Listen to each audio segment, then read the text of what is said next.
वाऱ्याचं जर अस्तित्व पाहिलं तर बाकीच्या सर्वात धरून पण रूपाला धरून नाही, रूपा वाचून असल्यानं वाऱ्याचं अस्तित्व आहे. पण वाऱ्यात क्रिया आहेत, चलन वलन आहे, वाऱ्यात चंचलता आहे, क्रिया आहेत, व्यवहार आहे.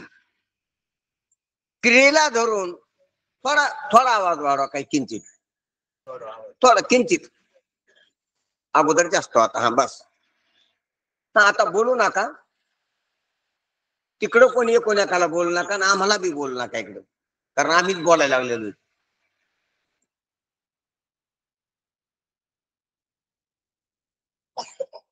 वाऱ्याचं जे अस्तित्व आहे, असणं आहे, ते रूपाला सोडू नये पण क्रियेला धरू नये. ध्यानात घ्या. आणि स्थूलतेला धरू नये. इंद्रियानं वारं कळते त्वचा इंद्रियानं, म्हणून स्थूलतेला धरू नये. याच्या पलीकडे राहिले आपण प्राण पाहिले तर प्राण स्थूलतेला धरून नाही, सूक्ष्म आहेत प्राण. व्यवहार आहे प्राणात पण सूक्ष्म आहेत, ते इंद्रियाचे विषय होत नाहीत. हे जे श्वासोश्वास आहे हा बाहेरला हवा आहे, हा प्राण नाही. हा श्वासोश्वास ज्या शक्तीनं चालतोय त्याला प्राण म्हणते, तर तो सूक्ष्म आहे, तो इंद्रियाचा विषय नाही, तो त्वचेने कळत नाही. प्राण पाचवी प्राण त्वचेनं कळत नाहीत. म्हणून प्राण रूपा वाचून आहेत आणि स्थूलते वाचून आहेत, पण व्यवहाराला व्यवहार होतो. प्राण क्रियावान आहेत, रजोगुणाची. असं प्राणाचं अस्तित्व आहे. त्याच्यापेक्षा मन जर पाहिलं आपण प्राणाच्या मागचं, तर ते प्राणापेक्षा सुद्धा सूक्ष्म आहे. म्हण इच्छाशक्ती आहे मनात, इच्छाशक्तीनंच प्राण चालतात, इच्छाशक्तीनंच प्राण संचारित होतात. मला इच्छा झाली तरच मी हात उचलतो, प्राणाचा व्यवहार चालू होतो. धरतो सोडतो, काही चलतो बोलतो उठतो बसतो, हे प्राणाचा व्यवहार आहे. चलन वलन धावन अंकुचन प्रासरण हे जे तत्व आहेत कशाचे, स्थूल दिसते ते आपल्या स्थूल देहामध्ये कशाचे, प्राणाचे, वायू तत्वाचे. चलन वलन धावन अंकुचन प्रासरण पंचकरण पाहिलेले इथल्या मंडळी. मग हे जे व्यवहार आहेत हे प्राणानं होतात क्रिया, पण इच्छाशक्ती असली तर होतात. म्हणजे आधी मन असते नंतर प्राण असते. म्हणून मनाच्या मानानं प्राण स्थूलच आहे, प्राणाच्या मानानं देह स्थूल आहे, बाहेरला वायू स्थूल आहे. पण प्राणापेक्षा बी मन सूक्ष्म आहे. पण मनात त्या व्यवहार क्रिया नाही, मनात संकल्प विकल्प आहे, क्रिया नाही. जशा प्राणात क्रिया आहेत, तशा वाऱ्यात क्रिया आहेत, जशा बाहेरल्या वस्तू क्रियावान आकारवान रूपवान आहेत, तसं नाही मन. मन सूक्ष्म आहे, आरूप आहे, व्यवहार आहे त्याच्यात, पण संकल्प विकल्पाचा व्यवहार आहे, क्रियेचा व्यवहार नाही. कशात? मनात. वासनेचा व्यवहार आहे, क्रियेचा व्यवहार नाही. कारण ते प्राणाच्या पलीकडे, प्राणाच्या पुढे क्रियेचा व्यवहार चालू होत असतो. क्रियावान प्राण आहे. मन सत्वगुणाचं आहे, म्हणून त्याच्यात रजोगुणाचा व्यवहार नाही, सत्वगुणाचा व्यवहार आहे त्याच्यात. कशात? मनात व्यवहार जरी असला तर कोण्या गुणाचा आहे, ते सत्वगुणाचाच आहे, म्हणून सत्वगुणाचा आहे. संकल्प विकल्प विवेक वासना हे सर्व सत्वगुणाचे. वासना पण सत्वगुणाचे असतात. वासनाची विषय असतात रजोगुण तमोगुणाची पदार्थ, पण वासना ज्यामुळे त्या मनोमय, मन सूक्ष्म आहे तेव्हा मन सात्विकच आहे, सत्वगुणाचाच अंश आहे मन. पण मनामध्ये संकल्प विकल्प आहेत, ती बुद्धीमध्ये नाही. बुद्धीमध्ये फक्त विवेक आहे, संकल्प विकल्प बुद्धीमध्ये नाही. बुद्धीमध्ये काय? विवेक आहे. म्हणजे विवेकाला धरून बुद्धी, बुद्धीत बाकीचं काही नाही. ध्यानात घ्या, एक एक वस्तू पाहतो. आणि बुद्धिस्ट जे चैतन्य ज्याला आपण आभास म्हणतो, त्याच्यामध्ये स्थूलता नाही, रूपता नाही, क्रिया नाही, आणि त्याच्यामध्ये काय नाही, पुन्हा व्यवहार बी नाही कुठला, आणि त्याच्यामध्ये संकल्प बी नाही, विकल्प बी नाही, आणि विवेक बी नाही. कशात? त्या सर्वाला सोडून अस्तित्व आहे आभासाचं, चैतन्याचं, प्रगट चैतन्याचं. बुद्धीमध्ये जे चैतन्य प्रगट आहे, त्या प्रगट चैतन्य जे ना ते फक्त ज्ञान आहे, फक्त ज्ञान प्रकाश आहे. त्याच्यामध्ये क्रिया नाहीत, त्याच्यामध्ये संकल्प नाहीत, त्याच्यामध्ये विवेक नाही. चैतन्यामध्ये बरं का, बुद्धीमध्ये विवेक आहे. काय कुठेही ध्यानात आलं पाहिजे आपल्या. चैतन्याच्या स्वरूपाच्या ठिकाणी विवेक नाही, अविवेक नाही, संकल्प नाही, विकल्प नाही, वासना नाही. वासना मनात आहे, संकल्प विकल्प मनात आहे, विवेक अविवेक बुद्धीत आहे. घ्या. व्यवहार प्राणात आहे, आकार स्थूल देहात आहे. प्राणात पण आकार नाही, आकार फक्त स्थूल देहाचा आहे, स्थूल आकार. आणि रूप रंग हे बाहेरल्या वस्तूला आहेत. मग जसं जसं आपण बाहेर आलो तस तसा व्याप वाढायला, उपाध्या वाढायला, गर्दा वाढायला. आणि जस जसं आत चाललो तसा तसा गर्दा कमी व्हायलाय. मग आभासाच्या ठिकाणी फक्त ज्ञान आहे, जाण नाही. काय आहे? फक्त ज्ञान आहे. त्या ज्ञानात विवेक नाही, अविवेक नाही, संकल्प नाही, विकल्प नाही, फक्त ज्ञान आहे. कुठं? आभासाच्या ठिकाणी. पण आभासाच्या ठिकाणी विशेष ज्ञान आहे, वृत्ती ज्ञान आहे. कोणतं ज्ञान? विशेष ज्ञान म्हणजे वृत्ती ज्ञान, वृत्तीला धरून असलेलं ज्ञान. म्हणून त्या ज्ञानानं, वृत्ती ज्ञानानं विषयाचं प्रकाशन होते. त्या वृत्ती ज्ञानानं वृत्ती कळती. त्या वृत्ती ज्ञानानं वृत्तीचे 4 प्रकार कळतेत: मन, बुद्धी, चित्त आणि अहंकार. त्या विशेष ज्ञानानं प्राण कळतेत, सक्रिय आहेत, शक्तिवान आहेत.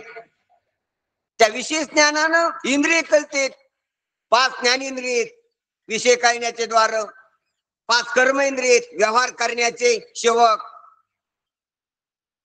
त्या विशेष ज्ञानानंच कळतात. आणि त्या विशेष ज्ञानानं देह कळतो की 3.5 हाताचा, उभ्या बांधाचा, काळा गोरा, स्त्री पुरुष लिंगाचा, उंच ठेंगणा, सुंदर कुरूप, जाड क्रश्य, असा म्हणून काय कळायला? स्थूल देही बी कळायला. अशा नमुन्याचा कोणातरी यापैकी. आणि त्या विशेष ज्ञानानंच बाहेरले विषय कळायले. सर्व जगातले विषय कुठं कळायले? ते विशेष ज्ञानानंच कळायले. म्हणून विशेष ज्ञान वृत्ती ज्ञान आहे, वृत्ती ज्ञानाला सर्व विषय येते.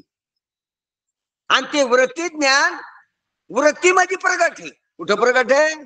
वृत्तीमध्ये. पण वृत्ती कशाची झाली? तर वृत्ती झाली अज्ञानाची. वृत्ती कशाचं कार्य? अज्ञान. कशाचं अज्ञान? आपल्या स्वरूपाचं आपल्याला असलेलं अज्ञान. आत्मा असावा आणि आत्म्याला आत्मा न कळावा, त्याला म्हणावा आत्माज्ञान, अविद्या. आत्मा तर आहे मूळ, पण आत्म्याला आत्मा कळत नाही, हे जे न कळणं आहे त्याला म्हणावं अज्ञान. आणि त्या अज्ञानाचं कार्य हे मन. ती मनाची लंबायकार झाली त्याला म्हणते वृत्ती. त्या वृत्तीत जे प्रगट आहे, आभास आहे, त्याला म्हणावं आभास. आणि त्या आभासाचा व्यवहार आहे सर्व जाणण्याचा. बरं, आपल्याला हे नकाशा ध्यानात आला पाहिजे. वेदांत शास्त्राचा नकाशा. नकाशा ज्याच्या ध्यानात आला त्याला कुठं बी जायला जमतंय, कोणालाच विचारायचं काम नाही. आपल्या हातात नकाशा असा. काय असा? मग आपण कुठून निघलो, कुणकड जायचंय, कुठं वळायचंय, कुठं थांबायचंय, कुठं हॉटेल आहे, आपल्याला ठरवता येते. कुठं नाश्ता करायचा, कुठं चहा घ्यायचा, कुठं आराम करायचा, कुठं मुक्काम करायचा. नकाशा हातात असल्यावर प्रवास सुलभ होत असतो. तसा आपला परमार्थाचा प्रवास आहे, तर याच्यात आपल्याला नकाशा पाहिजे. साधू संतांना नकाशा रेखाटलेला आहे. काय रेखाटलेला आहे? नकाशाच आहे. वेदांत शास्त्राचा नकाशा सांगायला लागलो तुम्हाला मी. मग या नकाशामध्ये काय कसंही कळतंय, काय कुठे आहे, कोणाची सीमा कितीपर्यंत आहे, आणि कोण कुठपर्यंत आहे, कोण्या स्वरूपात काय आहे, कोण्या स्वरूपात काय नाही. आत्मा केवळ ज्ञान स्वरूप आहे. आत्मा राजू तव ज्ञान मात्रेची भरीव, अमृतानुभवामध्ये माऊली सांगतात. केवळ ज्ञान स्वरूप, ज्ञान घन, तो आत्मा आहे. पण त्या आत्म्याला आत्म्याचं भान न होणं हे अज्ञान आहे. आता ही मजाच आहे. जो स्वरूपानं ज्ञान स्वरूप आहे त्याला त्याच्या स्वरूपाचं अज्ञान असतंय का? असू शकत नाही. पण ह्या कार्यामुळं जगत कार्य पुढे आल्यामुळं मानावाच लागत आहे. अज्ञानाचा अनुभव नाही पण मानल्याशिवाय भागत नाही. अंगात आलेल्या भूताचा अनुभव नाही पण अंगात या लागले त्या मानल्याशिवाय भाग नाही. वैद्याला आणल्याशिवाय भाग नाही. तुम्ही किती शानी आलच्या घरची पण बायकोच्या अंगात या लागली. तुम्ही अंधश्रद्धा निर्मूलन समितीचे अध्यक्ष असू द्या पण तुमच्या बायकोच्या अंगात यायला काय करायचं त्याला?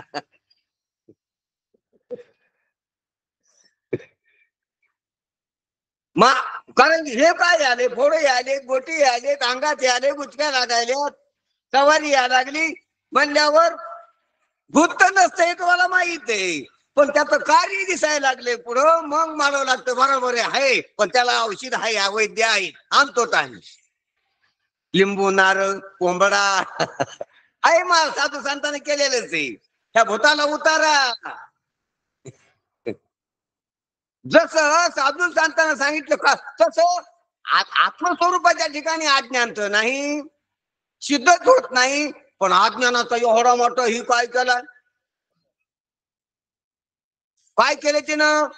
योग तेथे ढालगत निर्माण झाली. ढालगताचा अनुभव नाही. तिने एवढी ख्याती केली आणि ब्रह्मादिकाशी म्हणे बाहुली आणि अमरपुरी तिची घरकुली आणि ते कळू द्यायना ती कानोबा ते रे ते रे ते नाही म्हणायला लागली. आणि हेच आहे जागतिक घटना जिनं केली तिचा अनुभव नाही पण मान्य करावा लागतो, स्वीकार करावा लागतो. अविद्येचा काय करावा लागतो? स्वीकार करावा लागतो. म्हणून अविद्या कार्यानुमय आहे. कार्यानुमय म्हणजे कार्याहून तिचा अनुमान लागत आहे की ती असलीच पाहिजे. आता इथं असलेल्या लाईटचा, विद्युतचा तुम्हाला अनुभव आहे का? कार्यानुमय लाईन आहे का नाही? तुम्हाला शॉर्ट लागला का? कशाहून लाईन आहे म्हणतात? कार्य, तिचं कार्य प्रगट दिसायला लागले. कार्याहून ते आहे असा अनुमान आहे का प्रत्यक्ष? अनुमान. अनुमान कार्यानुमय. कार्याहून तिचं काय लागता येतो असतो? अंदाज लावता येतो, अनुमान घेता येतो की आहे निश्चित आहे. बरं खोटं आहे का ते? लहीन आता आहे, लाईट विद्युत आहे आता, ते खोटं आहे का? खोटं नाही. अनुभव तुम्हाला अनुभव बी नाही. असं मुका मारा आहे पा. विद्युतचा अनुभव आहे का? पण आता विद्युत मी आहे म्हणाले खोटं आहे का? अनुभव नसून मुका त्यानं काय करावं लागतं? हे तोंड दाबून बुके असते असे. म्हणजे काहीच मानता येत नाही त्याला. अनुभव बी मानता येत नाही, नाही मानता येत नाही. म्हणून जी होय ना नोहे, जी विवेकाची नामनस आहे, अशा परीची ती अविद्या. कशी? जी आहे मानता येत नाही. बरं नाही मानवतो हे तिने निर्माण केलं, नाही मानता येत नाही. तो ती शिवला नाही आणि वांज गरबी झाली काय काय खेळत नाही. साधू संतांची किरीत काय काव्य ते महाराज. तो तर ती शिवला नाही कारण की असंग येतो, निरुपाधिक येतो. रूपाधी वेगळे तुम्ही निर्विकार आहे का? खोटं आहे का? म्हणजे त्याला संघ नाही, अविद्येचा संघ नाही त्याला, मायेचा संघ नाही त्याला. बरं संघ झाला नाही ते एवढं मोठं बाल कसं झालं जगातून? मग तो ते शिवला नाही. शिवला नाही म्हणल्यावर ती वांज राहायला पाहिजे. हो वांजच आहे पण गरबीन झाली पाहिजे. कोण गरबीन झाली? काय महाराजाचा काव्य ती वांज गरबीन झाली पाहिजे. बरं व्याली एखादं पोरग नाही. व्याली 5-25 पोरी ती एक तिनं 5 मेळा 25 तिचाच सर्व परवा पाहिला आपण. एक 3-5 मेळा 25. अनेक रूप असलेली एक माया, जिच्या पोटात अनेक आहे अशी माया एक. तिचे 3 गुण, तिचे 5 भूत आणि तिचे 25 तत्वाचा मेळा पडतो. 5 एकमेकात नसेल की झाली 25. एक 3 5 मेळा एवढा बाजार भरला तिनं, आणि एवढ्या बाजाराकडे पाहून तिला नाही म्हणता येत. तुमचा खापर पांजा पाहिलेला आहे तुम्ही? मग होता का नव्हता? कशाहून तुम्ही पाहिला? होता का नव्हता? त्याचा फोटो पाहिलेला आहे का? मग फोटो पाहिले नाही, पण त्याचं शरीर पाहिले का? त्याचं नाव माहिती आहे का? नाही. आणि मग कशाहून होता? त्याचं नाव माहित नाही, फोटो पाहिला नाही, प्रत्यक्ष पाहिला नाही, पण पटका पाहिजे होता का टोपी आता माहितच ना. मग आहे कशाहून? मी म्हणतो नाही, काही म्हणता तुम्ही, कसं चालतं मला खापर पांजात नव्हता. खापर पांजा होता याला पुरावा काय आहे तुमच्याकडे?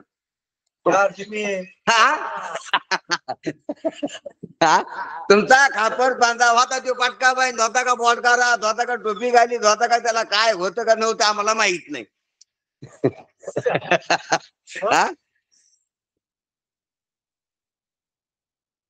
पण होता असा निश्चय करायचा का नव्हता असा निश्चय करायचा आता या सभेत? होताच, सकार द्यायचा त्याला. पाहिलेलं आहे का?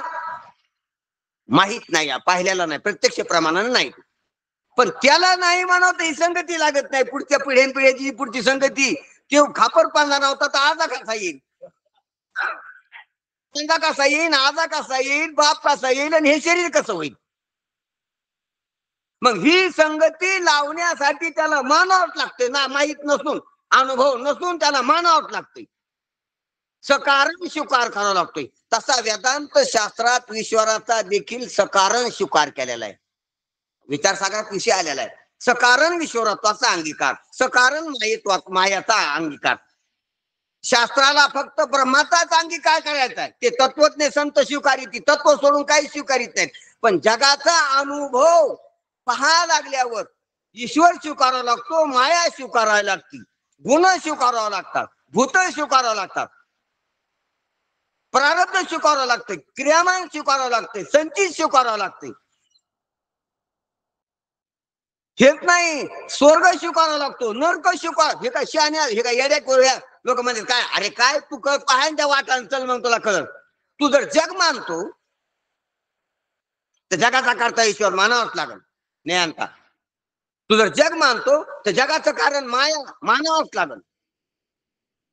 तू जर जग मानतो तर जगाचं कारण मागे केलेलं कर्म तो मानावंच लागल. तुला इथं सुख दुःख आले म्हणून भोगे केले, भोगे जाणी ते केले पूर्वजन्मीचे, मागच्या जन्मातलं तो कर्म केलं मानावंच लागल. ते दिसत नाही पण मानावंच लागल. आणि कर्म जर मानलं तर स्वर्ग नरक मानावंच लागते. ते ओघानच आले. कशाने आले? ओघानच आले. एक स्वीकारले की बाकीचं स्वीकारावंच लागते.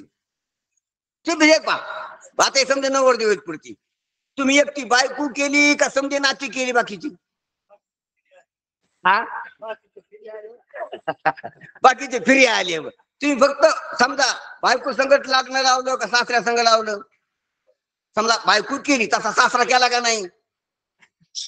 सासू केली का नाही? साडू केला का नाही? मग साडू संघ तुम्हाला असे आगदा फेकल्या होत्या की साडू तुमची साडू साडू झाली? बायको संघच आगदा फेकल्या का एका एका नात्या संघ आगदा फेकल्या? पण बायको केली की बाकीचे करायचे काम नाही, बाकीची आपोआपच झाली, त्याच्याशीच झाली समजी. त्याची साडू झाला, त्याची मेवणा झाला, त्याची सासू झाली, त्या दिवशी सासरा झाला. काय झाली का नाही? त्या दिवशीच मेवण्या झाल्या. एका नात्या संघ विधी करावा लागला नाही, विधी एका संघच केला. पण एकावर लय मोठी फ्री येत. ही स्कीम आहे ती, एक मोठी मोठी स्कीम आहे ती. एकावर अनेक फ्री, अनेकावर एक फ्री स्कीम पाहिजे आम्ही, की तुम्ही 10,000 तपासता बांधा तुम्हाला 1000 काहीतरी फ्री. अनेकावर एक फ्री आम्ही स्कीम पाहिजे जगात, स्कीम ऐकल्या माझ्यात. पण एकावर अनेक फ्री येते. त्याच्यावर एक घ्या आणि अनेक मिळवा. ही मोठी कंपनी कोणतरी पेरले सारखी म्हणा, त्या केबीसी माझा होत्या ना कंपनीचे पाहिले ते 10,000 भरले की लाख येते तुम्हाला. 10,000 आता बघ. असं सांगायचं तात्पर्य आपला आताचा विषय काय चालू आहे, की ही आपली काय संगत चालली होती की जग एक पाहिलं की एका जगाला जर सत्य मानलं तर ईश्वर आली, माया आली, कर्म आलं, स्वर्ग आला, नरक आला. स्वर्ग मानल्यावर त्याला इंद्र मानू लागतो, दिशा मानावं लागतात, दिक्पाल मानावं लागते, वायू देवता, अग्नी देवता, हे समजणार. वेद काय यारा नाही, वेद सुजान आहे, शहाणा आहे. येण्याची पढून येत केला शहाणा हो. वेद यारा नाही. वेदासारखं वेद म्हणजे ज्ञान आहे, मूळ ज्ञान वेद आहे. आणि वेदात आहे. आपण दीड पुस्तक शिकलेलं असतो तर हे काय मानते ते, अरे तू जग मानलं मानल्यावर बाकी तर तुला कान धरून मानायला लावते आम्ही. हा, तू शहाणा आहेस ना, जग मानू नको. तू शहाणा आहेस ना, तू आधी हे मानू नको. अरे तू बायको मानतो, पोरग मानतो, घर मानतो, हे स्वर्ग नरक मानित नाही, मूर्ख आहेस मग. तू बाकीचं समज मानतो घे. अरे हे मानल्यावरती येतच असते वाघानं. अरे तू सवासनी सांगितली ना, मग ती संघ लेकर येतच असते. तो सवासनी सांगितल्या ना, 4-5 माणसात जास्त करीता तुम्ही. कारण सवासनी मानल्यावरती संघ येत असते, लेकर येत असते. आंधळ्याला अवतन दिलं ना, त्या संघ काठी धरणारा येत असतो बघ. आंधळ्याला अवतन दिल्यावर 2 माणसात स्वयंपाक करायचा कमीत कमी. पण अवतन दिल्यावर आंधळ्याला जर आमंत्रण दिलं तर एका माणसात स्वयंपाक नाही करायचा शहाणी असताना. ताट किती लावायचे, कमीत कमी 2 लावायची, कारण तू एकटा येणार नाही. तसं जे आंधळ आहे ते एकटं नाही, ते लय 5 जित्रात घेऊन येते. पण हिच्याच्या पोट्यात जसं हिच्याची पिली असतील, किती पिली असतील, जसं तुम्हाला खेकडा माहिती आहे का, त्याच्या पोटात किती पिली असतील, त्यालाच खाऊन टाकते तितकी पिली असतील. विंचू व्यालान टरकल झाला जुनी म्हण आहे.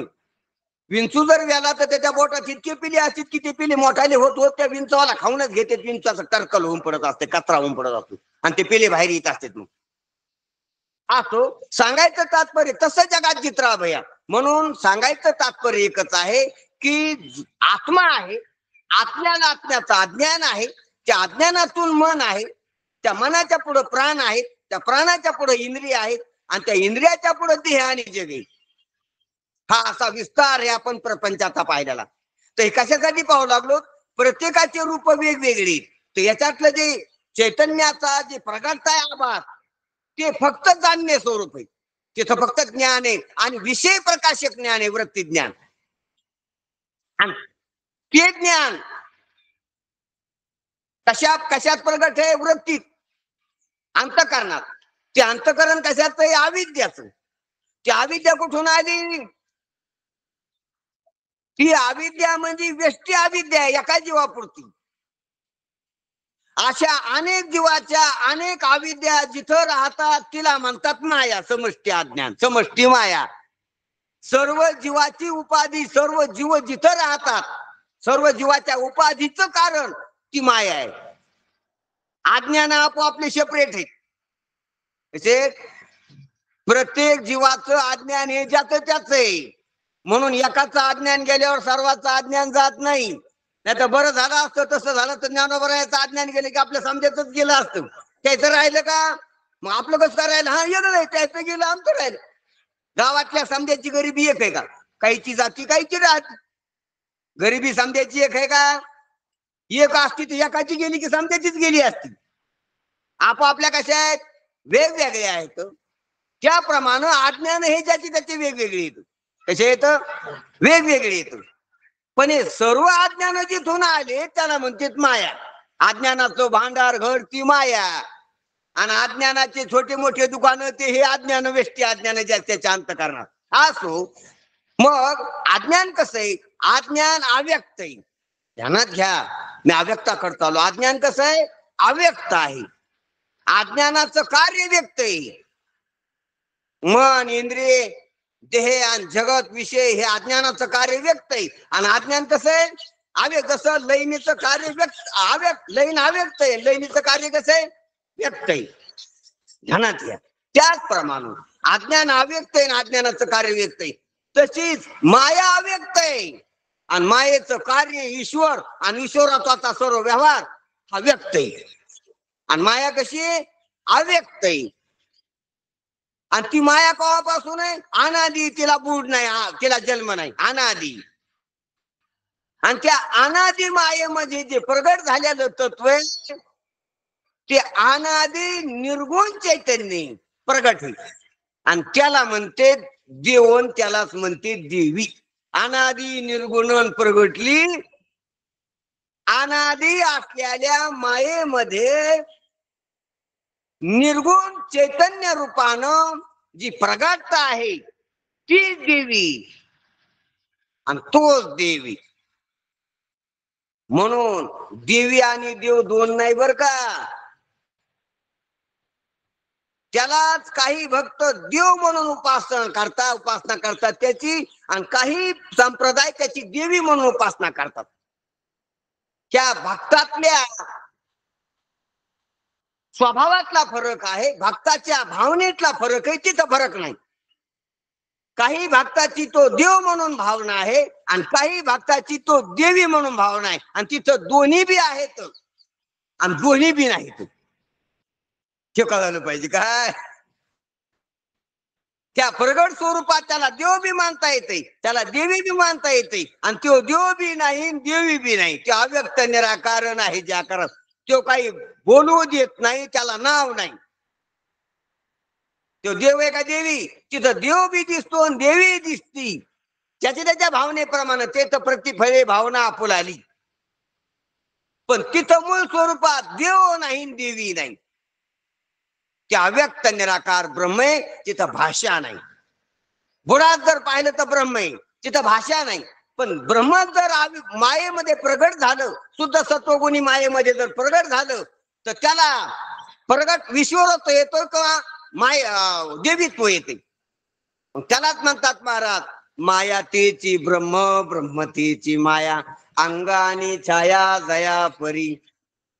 त्याला ज्ञानोबराय म्हणतात. देवो देवी ऐशी ये निरुपाधिके, जगाची जी जनके ते वंदिली म्या मुलिके. देवो देवी, देव बी तोच आहे, देवी बी तोच. कोणे? हे पहा, जगाचं अधिष्ठान रूपानं पाहता तर तो देव आहे. जगाचं उपादान कारण या रूपानं पाहता तो तोच देवी. माय जगन्नाथ आणि बाप बी जगन्नाथ. तुम्ही काय म्हणून पाहता त्याला? म्हणून देवाला माय म्हणून बी पाहता येते आणि देवाला बाप म्हणून बी पाहता येते. म्हणून तुकाराम महाराज कवा कवा माय म्हणतात. यग यग इठाबाई माझी पंढरीची आई. आई म्हणून पाचारतात. आणि कधी कधी बाप माझा देव. महाराज माय बाप सांगा बरी. कारण आमच्या समजुती प्रमाणे बाप वेगळा असतो, माई वेगळी असते. पण खरं एक असतो का वेगवेगळी असते? हा, मायन बाप एकच असते का वेगवेगळी असते? हा, एकच असते. म्हणजे माय टोपी घालत असती का पदर घेत असती? आम्हाला आम्हाला कळायला पाहिजे ना. म्हणजे माय टोपी घालत असती का पदर घेत असती? हा, आणि बाप मग एक एक का वेगळी? खरं बघा, तुम्हाला आडवायला लागलो. मला काही कळा लक्षात यायला म्हणून तुम्हाला विचारायला लागलो की म्हणजे म्हणजे नाही, काही काही गोष्टी नाहीत ना का समजा गवत असतं का आम्हाला. कधी पाठ केलं ती त्यांचे काही पाठ करत राहिलं ते राहतं आमचं काही. पण पुढच्या वर्षी करून येऊ पाठ काही ती. मग मग सांगायचं तात्पर्य मी सांगायला लागलो की माय आणि बाप व्यवहारात वेगवेगळे असतात, काही एक असते व्यवहारात वेगवेगळे असते. त्याचं खरं आहे, पण त्याचं तोंड लहान आहे, त्याला बोलता येणार. मला मी बोलायला लागलो तर हा. मग व्यवहारात वेगवेगळे असते, लौकिकात माय बाप वेगवेगळे असते, आणि खऱ्या दृष्टीने एक बी असते. कारण माय जगन्नाथ आणि बाप बी जगन्नाथ. तोच माय, तोच उपादान कारण या दृष्टीनं तो माय आहे, आणि निमित्त कारण या दृष्टीनं तो बाप आहे, आणि अभिन्न निमित्तोपादान कारण या दृष्टीनं तोच माय बाप. माय बी तोच आहे, बाप बी तोच आहे. ध्यानात घ्या, माय बी तो आणि बाप बी तो. गाडग्याचा माती ही माय आहे का बाप आहे? कुंभार आणि माती, त्याच्यातला बाप कोणचा आणि माय कोणची? कुंभार कोण आहे? बाप आहे. कुंभार कोण आहे? गाडग्याचा बाप आहे. आणि माती कोण आहे? माय. उपादान कारण म्हणजे त्या कार्यात प्रवेश असतो. म्हणून गाडग्याचं उपादान कारण माती असल्यामुळं गाडग्याची माय आहे माती. आणि निमित्त कारण कुंभार असल्यामुळं गाडग्याचा घाटाचा बाप आहे कुंभार. बरोबर झालं का नाही? झालं. हा, आता कोसल्याचा तो कोसल्याचा असतो ना, त्याचा जो कोसकीड आहे तो माय आहे का बाप आहे?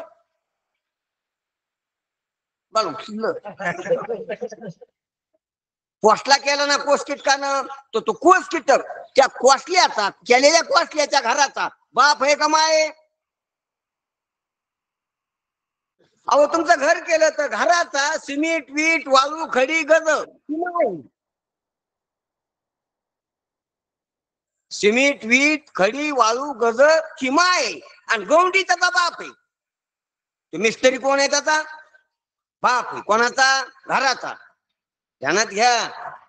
हे माय बाप तो आपल्याला काय, जे निमित्त कारण असतो ते बाप असतो आणि जे उपादान कारण असतं ती माय असते. शिरीत ध्यानात घ्या. मग आपलं काय चालू होतं?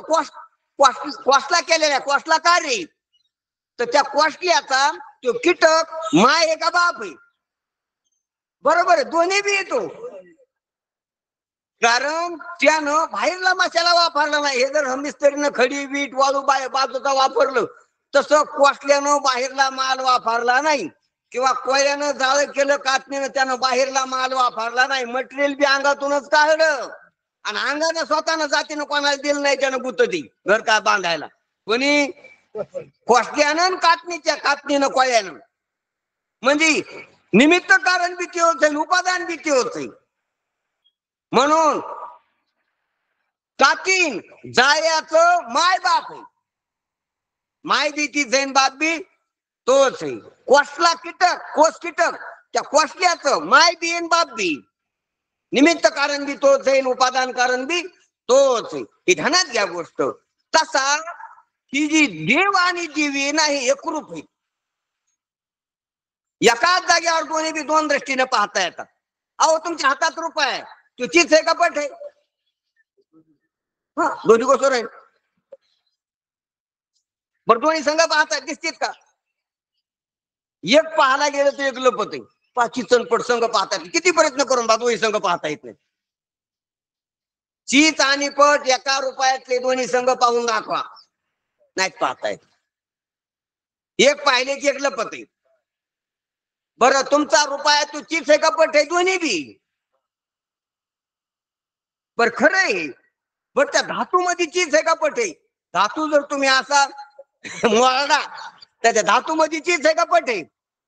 पण धातू शिवाय चीज आहे का पट आहे? धातू चीज पट नाही, धातू शिवाय चीज पट नाही. कसा कशा भानगडीत त्या विचाराचा विषय आहे हा. कशाचा? म्हणून हे विचार पर लोक ओळखीती. जे विवेकवान आहेत ते ओळखू शकतील. खुणा ज्ञानदेव म्हणे व्यासाच्या खुणा, बाप रुक्मादेवीवर खुण बांधली कैशी खुणानं. कशी खुणानं दाखवू, बोटानं दाखवू तुला, ऐक सद्गुरूच्या मुला. खुणा त्या खुणा आयशा खुणा काही चुकू नको. ज्ञानोबा ज्ञानेश्वरी सांगतात ह्या खुणा संतांना सांगितलेल्या आहेत. आणि ह्या तू पाहाय, निरीक्षण करून पाहाय विवेकानं. म्हणून आपण पाहू लागलो की अनादी निर्गुण प्रगटलेली भवानी कशी, तर ती शिव रूपाने, विष्णू रूपानं आहे, विठ्ठल रूपानं आहे, राम रूपानं आहे, कृष्ण रूपानं आहे. ती देवी रूपाने, दुर्गा मातेच्या रूपाने, लक्ष्मी मातेच्या रूपाने, तुळजा भामेच्या रूपाने, मावळच्या देवीच्या रूपाने, सप्तशृंगीच्या रूपाने, हे जे 3.5 पीठ आहे त्या 3.5 पीठाच्या रूपाने तीच आहे उभी. आणि सर्व देव आहेत की तू जे शिव, विष्णू आणि शिव ही बी ते त्याच रूपाने. हे पहा, विष्णू आणि शिवाचे जे सर्व अवतार आहेत ते शक्तीमुळे आहेत. आणि शक्तीला जी सर्व सत्ता आहे ती देवामुळे. देवाची सत्ता आहे आणि देवीची शक्ती. दोन्हीमुळं चाललेला आहे संसार. हा एवढा मोठा चाललेला कोणामुळं? दोन्हीमुळं. दोन्ही बी, एकाची कमाई आणि एकाचं घर काम आहे. नवरा बायकोचा संसार असतो ना, एक नोकरीला किंवा शेतीत काम करून कष्ट करून आणतो, बाजार आणून द्यायचं काम त्याच आहे आणि करून देण्याचं काम तिच आहे. घर बांधण्याचं काम त्याच आहे आणि घर स्वच्छ ठेवण्याचं काम तिच आहे. कपडे आणण्याचं काम त्याच आहे दोघांचे बी आणि कपडे धुण्याचं काम स्वच्छ ठेवण्याचं काम तिच आहे. याला ते जमत नाही तिला हे जमत नाही आणि दोन्ही एका जावर आल्याशिवाय व्यवहार चालू होत नाही. काय तुम्हाला कपडे धुता येतात का? तुम्हाला स्वयंपाक करता येतो का? तुम्हाला सारून घेता येतं का? फरची पुसता येते? काहीच करीत नाही तुम्ही, करता येत नाही. तुम्हाला जमायचं नाही, तुम्हाला लाज बी वाटेल आणि तुम्हाला जमणार बी नाही, ते स्वप्नार बी नाही. तुम्ही बोलता बाजारात स्वयंपाक नाही करता येत, तुम्हाला वांगी चिरता येत नाही, फोडणी जाता येत नाही, ते तिकडे काम आहे. म्हणून प्रत्येकाचे काम तसं मायेचं देवीचं काम आलं गे, देवाचं काम आलं गे, दोन्ही एक बी आहेत पुन्हा. हे आहे भांडण. असो अशा रूपानं अनादी निर्गुण भवानी प्रगटलेली आहे. पण इथं ती आपल्याला साधकासाठी ती देवी ईश्वर कृपा रूपानं प्रगटा, ती देवी गुरु रूपानं प्रगटा, ती देवी महावाक्याच्या रूपानं प्रगटा, ती देवी तत्वमाशी याच्या अपरोक्ष ज्ञानानं प्रगटा. अशी जर प्रगटली ना आपल्या अंतःकरणात ती देवी महाराज, तर मोह महिषासूर राहत नाही. झालेला विषय.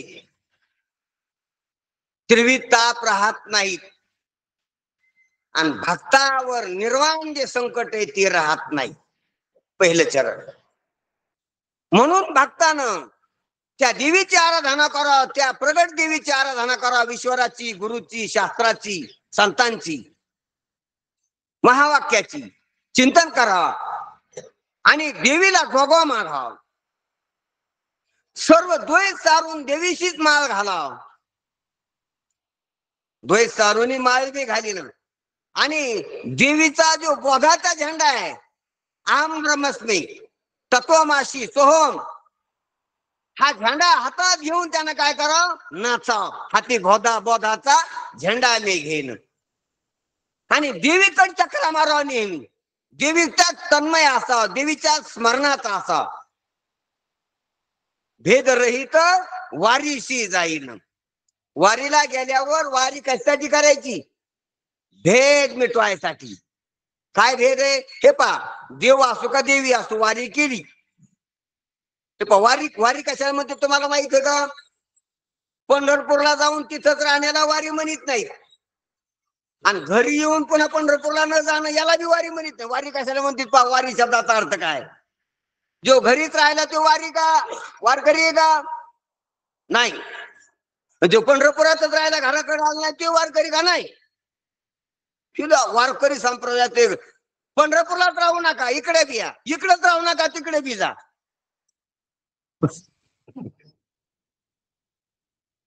ध्यानात घ्या. इथं राहू नका का? इथं दुःख आहे म्हणून, इथं मोह आहे म्हणून, इथं विकार आहेत म्हणून, इथं अज्ञान आहे म्हणून, इथं अविवेक आहे म्हणून इथं राहू नका गावात. तिथं सर्व आहे, तिथं जा. बरं तिथं गेले तर तिथं जा. हे पा, तिथं गेले ना तर परीक्षा द्यायला पुन्हा इकडे या, सेंटर बदलून.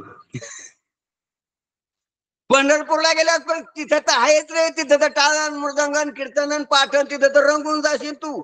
पण तुपली परीक्षा घ्यायची असली तर पुन्हा बायकात लेकरात श्याम्या याच्या ती तू पुन्हा कुत्र्यात मांजरात याच्या ती पुन्हा तू. इथं आल्यावर तुपली परीक्षा कळली की ते तुला किती भिनलंय. परीक्षा इथं आहे. जिथं शाळा शिकला ना तिथं परीक्षा नसते, सेंटर बदलून असते तिकडे दुसरीकडे. हा, इथं तर कॉप्या करशील तू. इथं तुमच्या ओळखीची आहेत तुपल्या म्हणून तिकडे असते ती.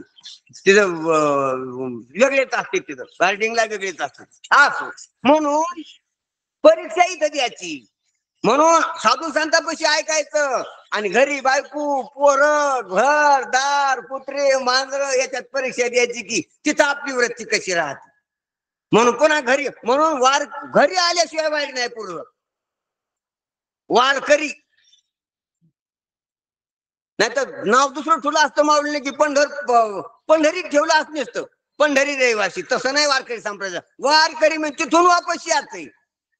हा, वापस येऊन पुन्हा इथंच ना खूप शिरीतच बसतील ते पुन्हा तिकडे जायचंय ना. ती झालं त्याच्यात मुळात एक बार पंढरपूरला गेला इकडे इकडेच नाहीत लक्ष, इकडे बी नाही. साधू संताला आपल्याला इकडे बी ना दिला द्यायचं नाही, आणि तिकडे बी नुसतं मोहिनी ठेवायचं नाही, इकडे परीक्षा द्यायला पाहते. याला म्हणा वारकरी. म्हणून हे पहा, पंढरपूर घरी आणता आलं पाहिजे आपल्याला. ध्यानात घ्यावा, समजे कान उघडे करून ऐका. पंढरपूरला जाऊन पंढरपूर घरी घेऊन आता येता आलं पाहिजे, त्याला वारकरी म्हणा. त्याला घरी आणल्या, मुरमुरीत घरी आणले, बरं ते प्रतीक आहे. ते पंढरपूर घरी आणल्याचं प्रतीक आहे, त्याचा प्रसाद घरी आणलाय ते प्रतीक आहे. आपण ते प्रतीकच करतो, वास्तविकता तशीच राहत असते. लाह्या प्रसाद घरी आणला, भुका घरी आणला म्हणजे वैराग्य घरी आणले. लाह्या मुरमुरे घरी आणले म्हणजे काला घरी आणलाय अभेदाचा. पाणी घरी आणलं चंद्रभांगेचं म्हणजे तीर्थ शुद्धी घरी आणली. ध्यानात घ्या. आणि तिथले शब्द आठवायलेत म्हणजे विवेक घरी आणलाय. साधू संतांना बोललेले, कीर्तनातले, प्रवचनातले शब्दाच्या आठवणी व्हायल्यात. विवेक म्हणजे विवेक, वैराग्य, काला, भावना, तीर्थ घरी आलं पाहिजे बर का.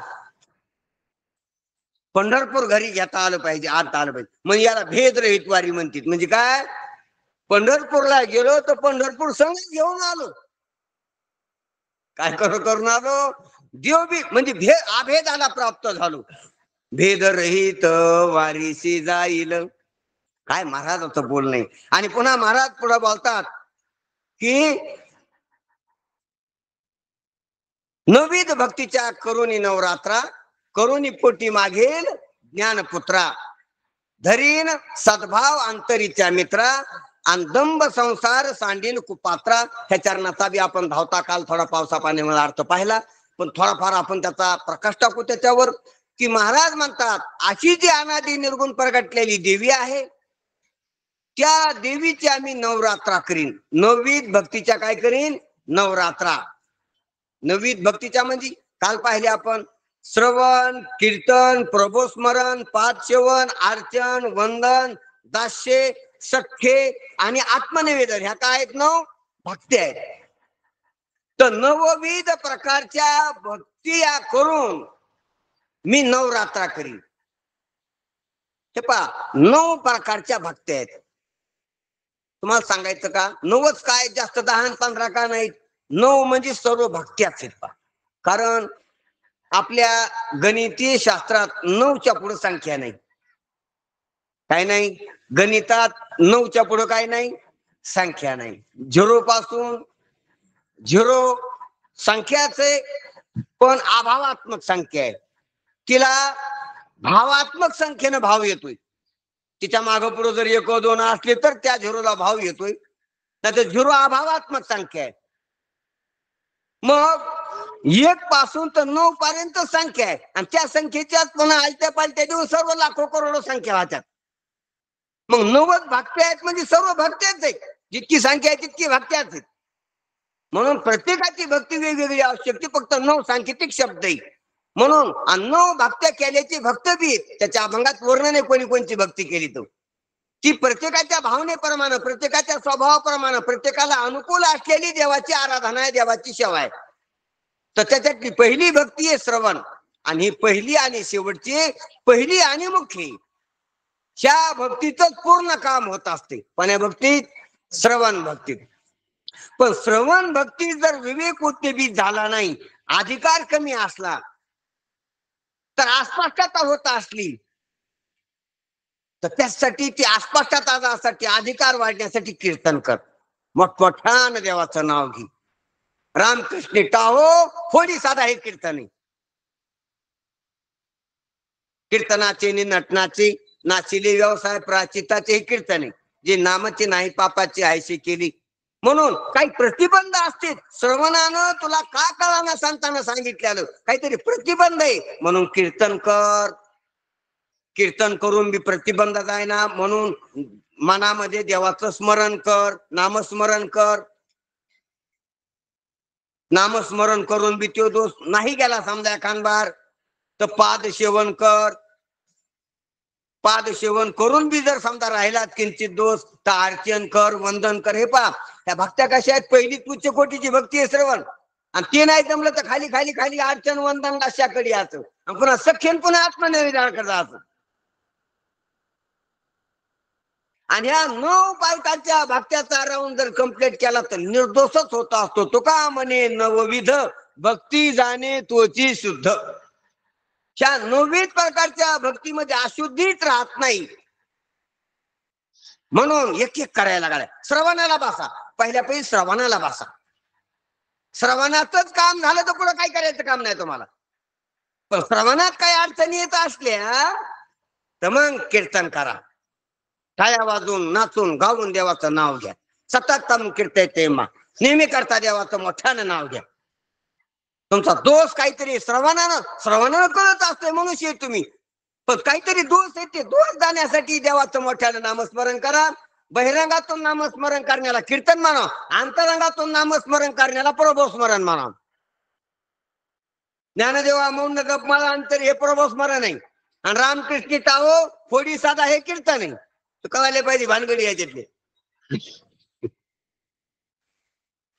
मोठ्यानं स्फोटक बोलणं, घोष करणं हे काय कीर्तन आहे. आणि मौन राखून अंतःकरणात अंतर्मुख होऊन देवाची कृप होण्याचा प्रयत्न करणं, स्मरण करून त्याचा, याला म्हणा प्रभो स्मरणम. मग श्रवण कोण केलंय, त्याला इतिहासात मागायला पुराणात परीक्षितीनं. कीर्तन कोण केलंय, नारद मुनीने. कीर्तन नारदाचीच गादी. प्रभोस्मरण कोणी केलं,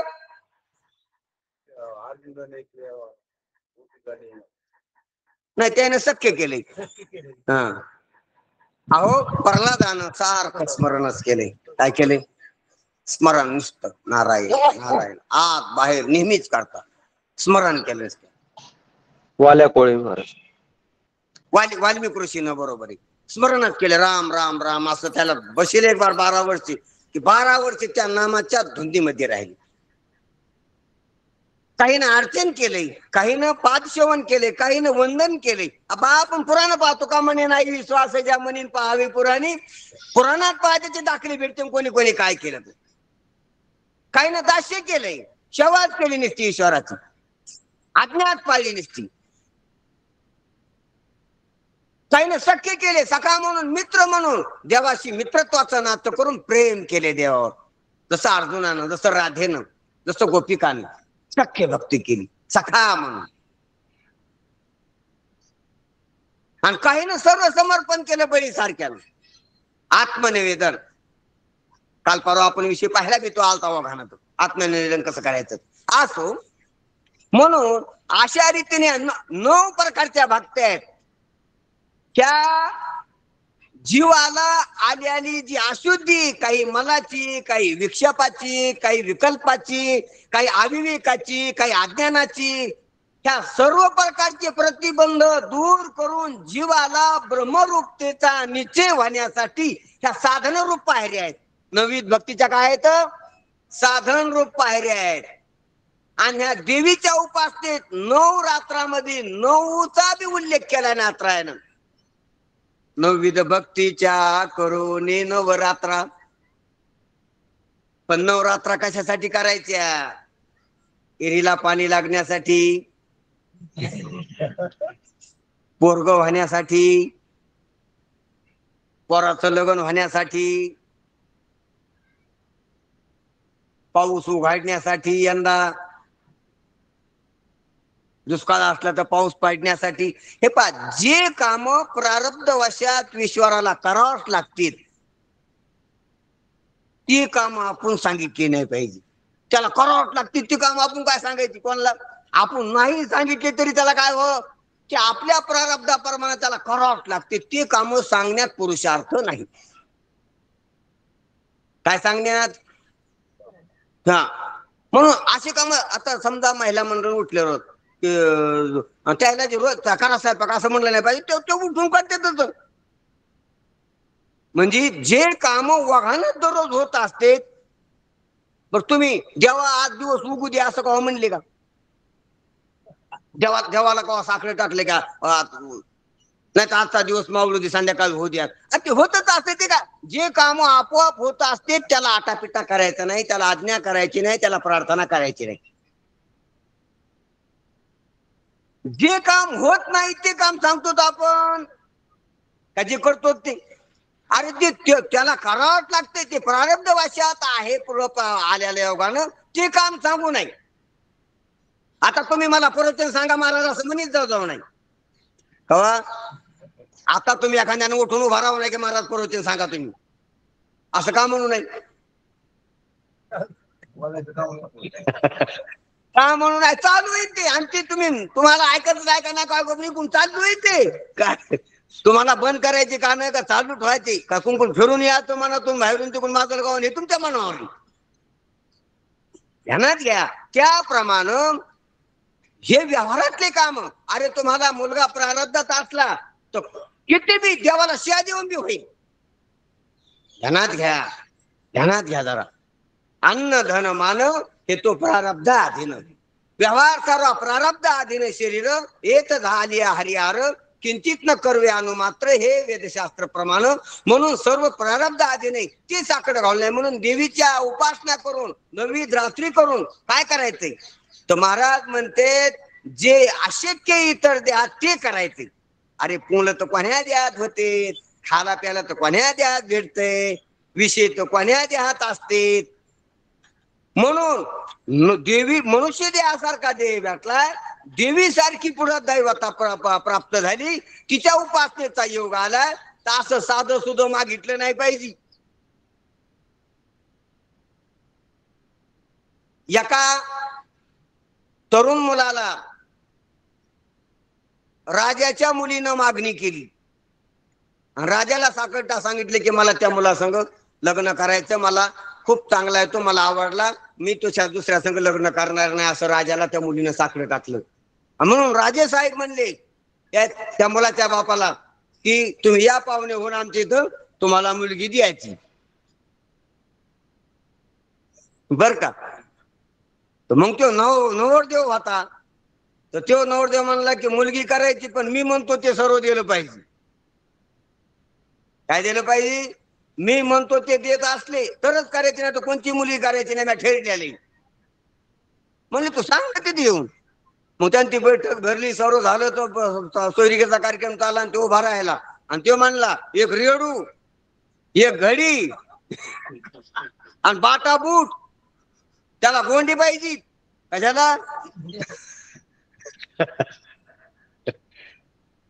त्यानं मागितलं असं. आणि मी शेतात जात असतो, चांगली एक रंगीत साठी, हे देत असले तर सोयरीक जावायची, नाही तर सोयरीक मग आपल्या पास नाही. कोण म्हणतो?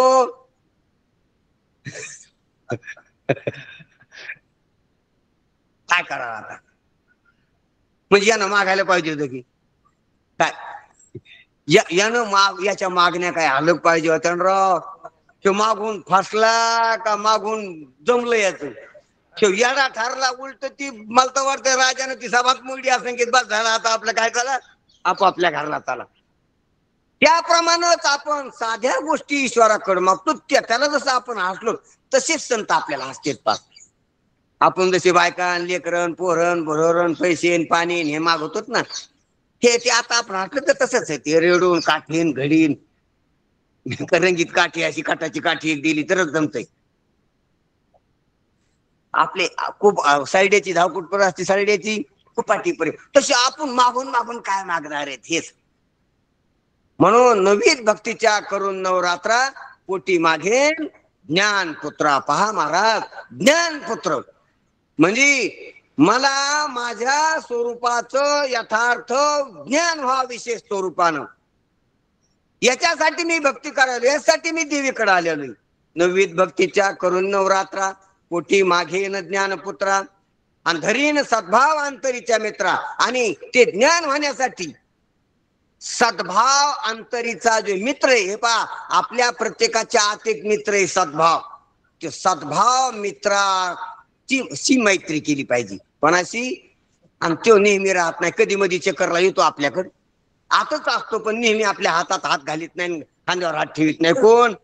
ते मित्र जो आतच आहे, जवळीचा आहे परी ते भेटेना तसा जवळीच मित्र आहे ते सद्भाव. पण कवा कवा येतो तो, असे नवरात्र आल्या असा पाठ असला मग ते आंघोळ करून गोंड लावून मस्त आपला गळ्यात खांद्यावर हात टाकून येत असतो सद्भाव तू. आणि ते नेहमी नसतो राहत. ते भांडणा तर संग राहतच नसतो ते आपल्या संग. कोण? भांडणा काढणं दुसरा ऐकत असतो तो आपला. तो राग काम क्रोध लोभ ते येत असतात. मग आपल्याकडे म्हणजे चित्र आपण काही असे खटल्याच्या घरात राहणारे आपण काही एकटे नाहीत, असे एकटे दुखते नाहीत, आपण लय मित्र आहेत आपल्याला. पण सद्भाव जो मित्र आहे ना त्याला धरीन म्हणले महाराज. कारण सद्भावाशिवाय श्रवण होत नाही, सद्भावाशिवाय संत देव भेटत नाहीत, सद्भावाशिवाय शास्त्र हातात येत नाही, सद्भावाशिवाय शास्त्रात गती होत नाही, सद्भावाशिवाय विवेक उद्दीपित होत नाही. म्हणून सद्भावाला धरीन म्हणली. म्हणून सद्भाव तुमच्यामध्ये कधी कधी येतोय त्याला सोडू नका. बाकीचा समजा सोडत जमतय.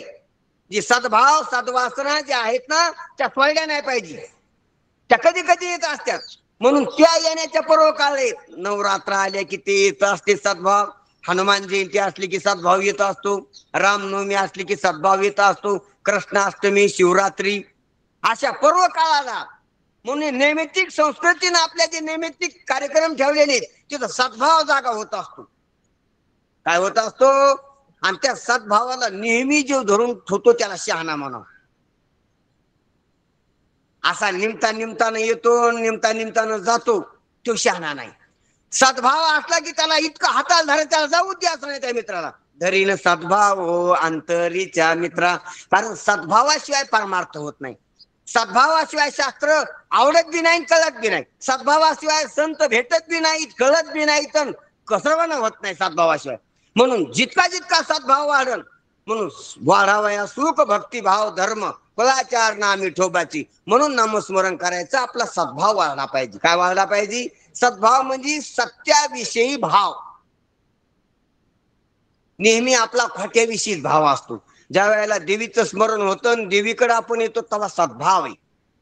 जेव्हा पांडुरंगाची आठवण होते, चला पंढरपूरच्या याद येते, करमत नाही त्याला पंढरपूरला जायचं, तेव्हा सद्भाव जागा झालेला असतो आपला.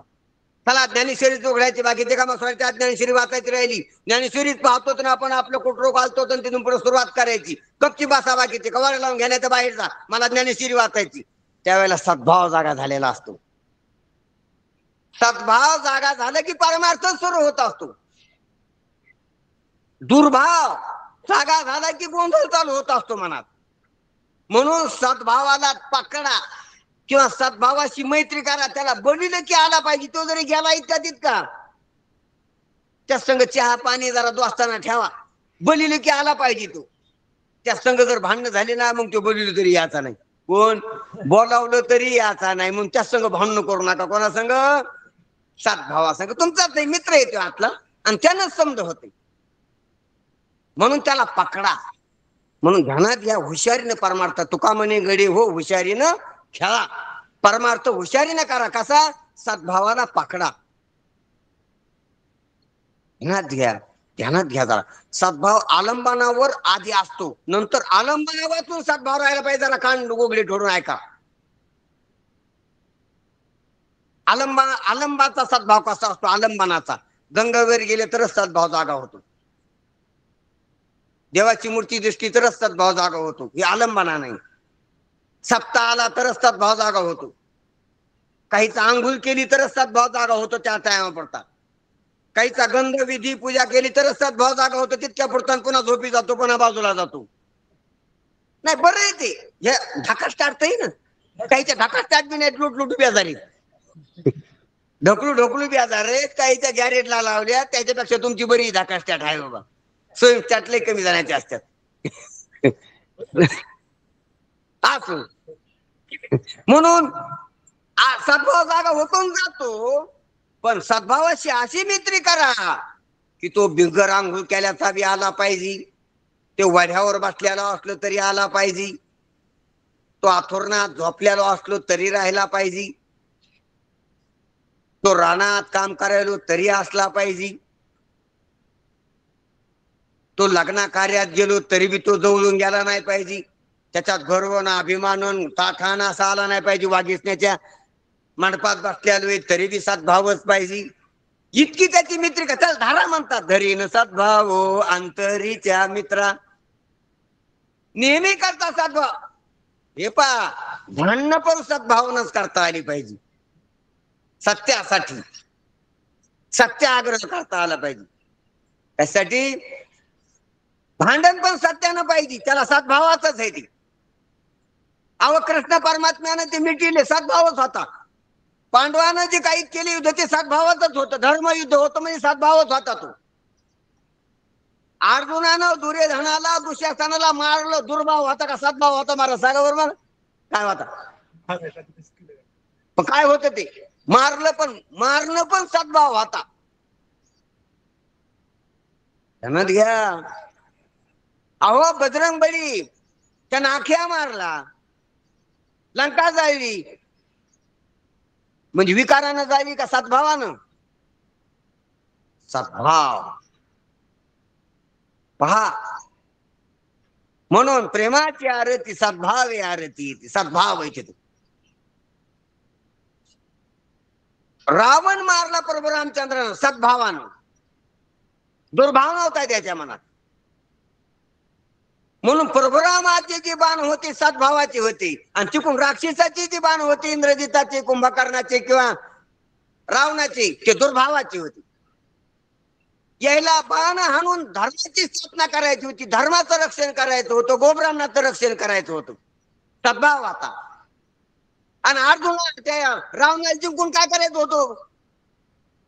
इंद्रजित बाण हाणतो होता, काय करायचं होतं त्याला?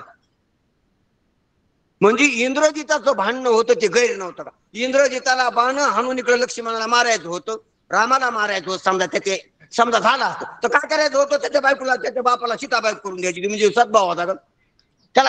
त्याचा भांडण्याचा हेतू काय होता बरं? भांडण काय भांडून काय करायचं? जिंकून काय करायचं होतं त्याला? दुर्योधनाला यायला जिंकायसाठी प्रयत्न करू लागली, काय करायचं होतं त्याला जिंकून? धर्म जगात ज्ञानेश्वर्या वाचायच्या होत्या, लोकांच्या सप्ती करायची होती, ऋषी मुनीच्या पंक्ती घालायच्या होत्या, काय करायचं होतं त्याला? म्हणजे त्याचा हेतू काय होता? भांडू लागले, हे बी भांडू लागले, पण हे त्याची भक्त त्याची भक्त, त्याची संत त्याची संत, ज्यांचा हेतू काय होता? म्हणून कृष्ण परमात्म्याचा पांडवाच्या बाजूनं हेतू सद्भाव होता. पांडवाच्या बाजूला राहून त्याला हे संपादन करून द्यायचं आणि कौरवाला मारायचं, हे जरी त्याच्या मनात होतं कृष्ण परमात्म्याच्या, तरी सद्भावना होती. जगात सुख शांती नांदाव, धर्म नांदाव, ही सद्भावना होती. म्हणून सद्भावानं युद्ध होतं. म्हणून आपण सुद्धा कवा कवा भांडणाचा योग येतो, पण हरी बोला भांडता म्हणजे सद्भावानं भांडा, न्यायासाठी हक्कासाठी भांडा. पण साध तुमचा बी दुष्ट हेतू नसला पाहिजे भांडण्यात, त्या फणूस नसला पाहिजे, कपट कारस्थान नसलं पाहिजे.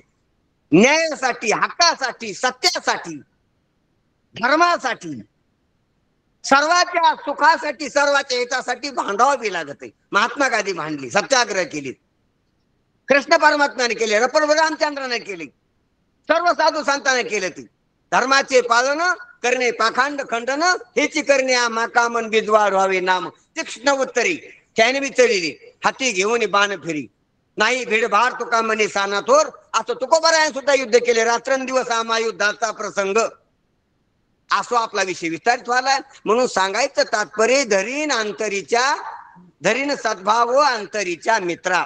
आणि दंभ संसारा सांडीन कुपात्रा. दंभ हे पा नववीत भक्तीचं प्रकरण आहे. आजचा जो चरण आहे आजचं जोग्यातलं, तर नववीत भक्तीच्या करून नवरात्रा पोटी मागे ज्ञानपुत्रा, धरीन सद्भाव अंतरीच्या मित्रा, दंभ संसारा सांडीन कुपात्रा. हे पास भक्ती करीत असताना भक्तीला दंभाचा एक दोष असतो. कशाचा? भक्तीत दोन तीन दोष असतील. व्याभिचाराचा एक दोष असतो भक्तीत, आणि दंभाचा एक दोष असतो कशात? भक्तीत. व्यभिचार म्हणजे कवा कवा ह्याची भक्ती त्याचं सोडून दिली की दुसऱ्याची भक्ती, याला काय म्हणा? भक्तीतला व्याभिचार. देव बदलणं की भक्तीतला काय? व्याभिचार. भक्तीत व्याभिचार एक दोष आहे आणि भक्तीत दंभ एक दोष आहे. दंभ म्हणजे सोंग आणणं. भक्ती कमी, सोंग जास्त, नाटक जास्त, असायला कमी, दाखवायला जास्त. मग माणसं पाहूनच भक्ती करायची, उदबत्त्याचा आणायच्या, धूपच जाळायचा, माणसं पाहून देवाला प्रदक्षिणात घालायच्या, घंट्यात वाजायच्या. आणि माणसं कोणी नसले गपची पाया पडून 1 मिनिटातच जायचं. माणसाला मेट जमली की 10-20 मिनिटं आपला काहीतरी गाभाळा करायचा, लोकांना प्रदर्शन करायचं. शिकवणची काय म्हणा? दंभ. म्हणून भक्तीमध्ये दंभ नसावा. दंभ म्हणजे दिखाऊपणा. दंभ शब्दाचा अर्थ काय?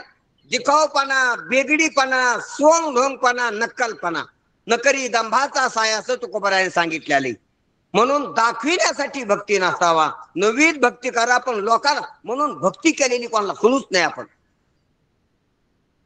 धरीन सद्भाव अंतरीच्या मित्रा असो. याप्रमाणे दंभ संसारा सांडीन कुपात्रा. दंभाला आणि संसारातल्या बी परमार्थातली भक्तीतल्या दंभाला आणि संसारातल्या बी दंभाला मी कुपात्र आहे. तो कुपात्र म्हणजे मला कुपात्र करणार आहे म्हणून मी त्याला सांडून देईन, टाकून देईन. म्हणून पहा संसारात बी दंभ नसावा. 1 हात ढिलपी 9 हात काय? 1 हात लाकूड 9 हात ढिलपी. 1 हाताचा फरक पडला. आमच्याकडे 9 हाताचा 8 हाताचा फरक आहे. आमच्याकडे म्हणते 1 हात लाकूड आणि 9 हात ढिलपी. तुमच्याकडे 8 हात म्हणते का? एकाच हाताचा त्याचा आखूड लाकूड आहे तुमच्याकडे. लांबून घ्या जरा. हा हा असो. म्हणजे त्याप्रमाणे पाहुण्यात बसले किती वाजता? 200 पोतं. आणि तिकडे पाहिलं 20 पोतं झालं नाही. कायावर गेले तर किती झालं? 20 पोतं. मागेच त्यात किती सांगितलं होतं? 200 पोतं. दंभ आहे. काय करायचं? दंभ. दंभवान माणसं नसल्याला इतकं सांगत असते आणि ते बैठकीत गपचीत बसत नसते. लग्ना कार्यात ते बडबड करीत असते. त्याला घरी कोणी बोलू देत नसते. म्हणून माणसाचा डांबा पाहिला की त्याला गपचीत बसत नसते. घरी बायको बोलची भाषा म्हणते. बरं म्हणते बाहेर जा तुम्ही, बडबड करू नका. बरं बशी बोला. जे सोबती असते तुम्ही जिथे कटाळली असते तुम्ही आलो बधी. म्हणून त्याला असे वागीसण्यातले माणसं पाहुणे रावणे त्याला माहित नसते येत. मग त्याच्यात आल्यावरती काय करत असत? म्हणजे भानगडी वाटतात. त्याचे काय होत असतं? बोलणं थांबत नसतं कोणाचं दान. आणि ते मग आघाऊगा पाहित असतो. तिने पहिले अशा कुस्त्या केल्या, त्या पहिल्यानं अशी कामं केली, उरफाट्या उड्या हाणल्या, काय पोहलो मी आणि काय कामं केली मी आणि काय मी काय करतो. आणि ते तिकडे स्वभाव ते म्हणजे ज्यांना सत्यानाश केला समजा. तिकडे त्याचं घरी जाऊन पाहावं म्हणजे ठेव त्याचं काही ऐकू नका. त्यानं राख लावली त्याला घरच्याला बी पाहुण्या राहुण्याला बी.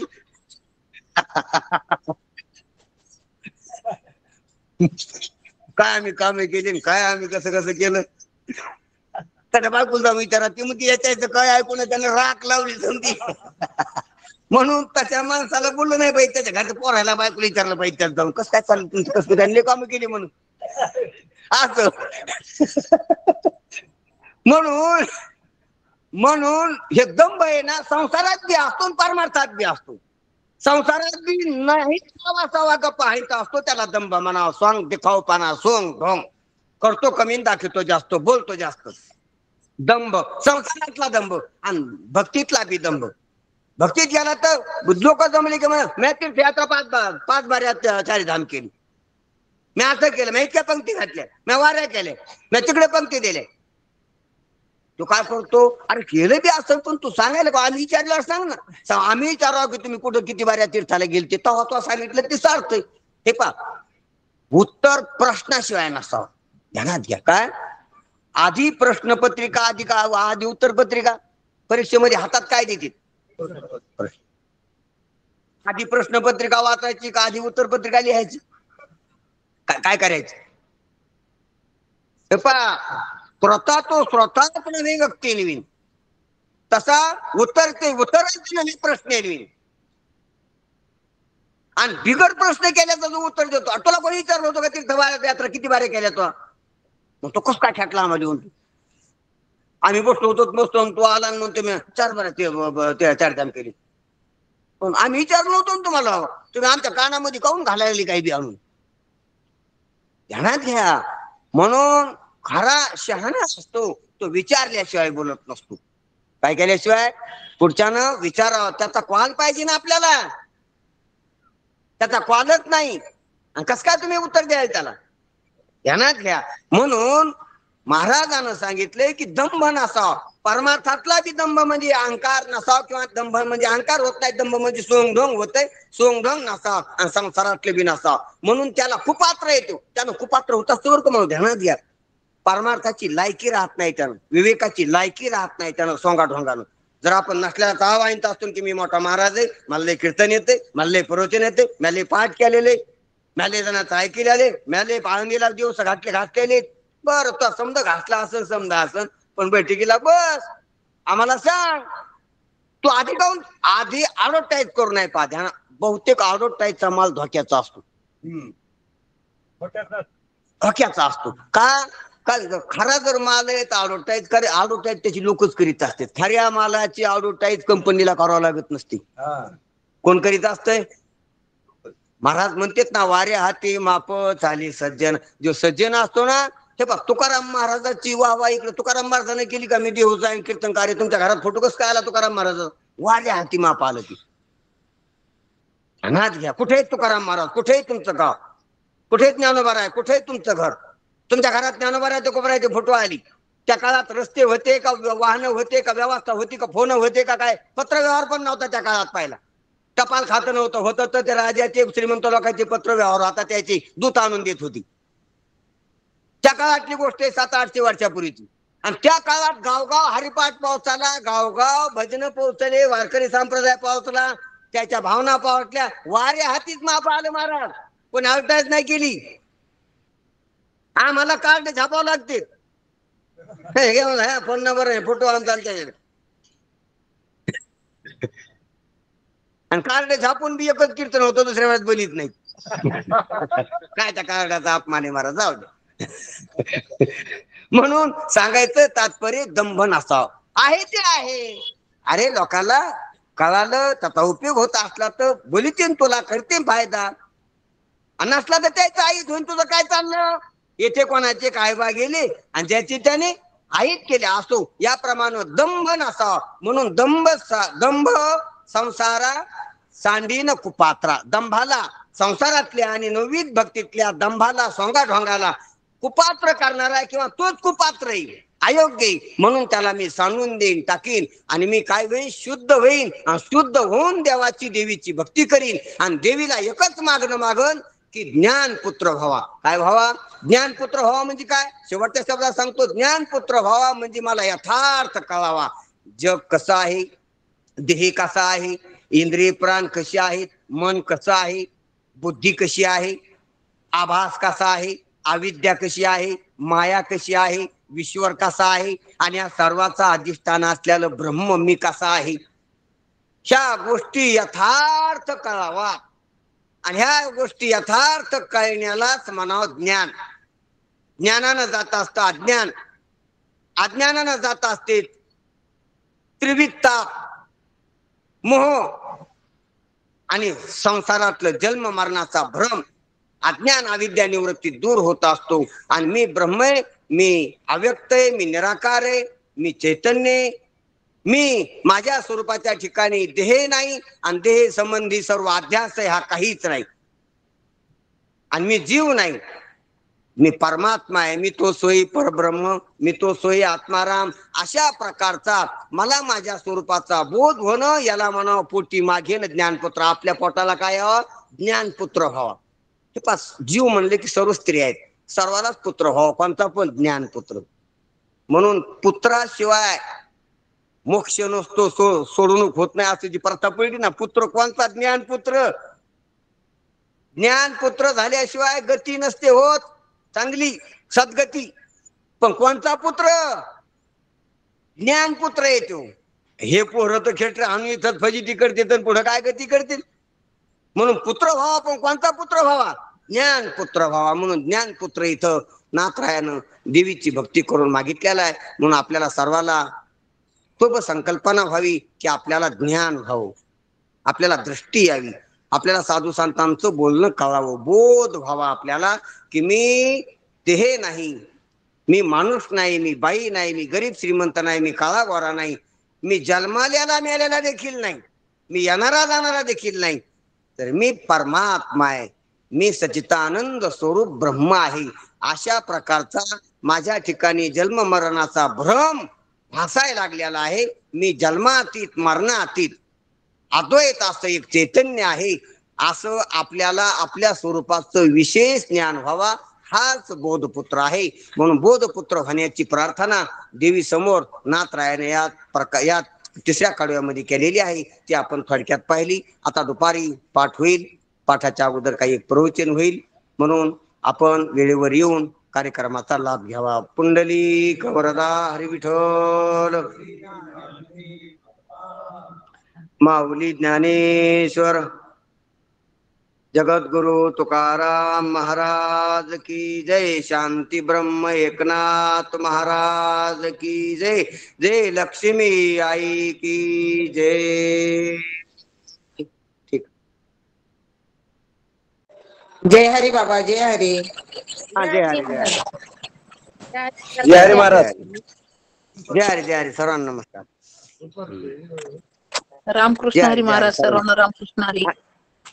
जय हरी जय हरी. सर्वांना जय हरी. जय हरी. जय हरी जय हरी सर्वांना. जय हरी. जय हरी जय हरी.